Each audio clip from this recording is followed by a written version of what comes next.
జీవితంలోని ప్రతి క్షణము నిర్ణయాల మీదే ఆధారపడి ఉంటుంది. ప్రతి ఒక్క అడుగులోనూ రెండవ అడుగు గురించిన నిర్ణయం తీసుకోవాల్సి వస్తుంది. ఇక నిర్ణయం తన ప్రభావాన్ని వదిలే వెళ్తుంది. నేడు తీసుకున్న నిర్ణయం భవిష్యత్తులో సుఖానికో లేక దుఃఖానికో కారణమవుతుంది. కేవలం తనకే కాదిది, తనతో పాటు తన కుటుంబానికి, అలాగే రానున్న తరతరాలకు కూడా. ఏదైనా ఒక సందిగ్ధత ఏర్పడితే అప్పుడు మనసు వ్యాకులమవుతుంది, అతలాకుతలమైపోతుంది.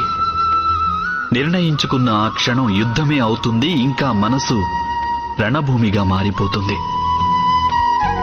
సాధారణంగా నిర్ణయాలు మనం సందిగ్ధతను నశింపజేయడానికి కాక కేవలం మనసును శాంతింపజేయడానికే తీసుకుంటాం. అన్నట్టు ఎవరైనా పరిగెడుతూ భోజనం చేయగలరా?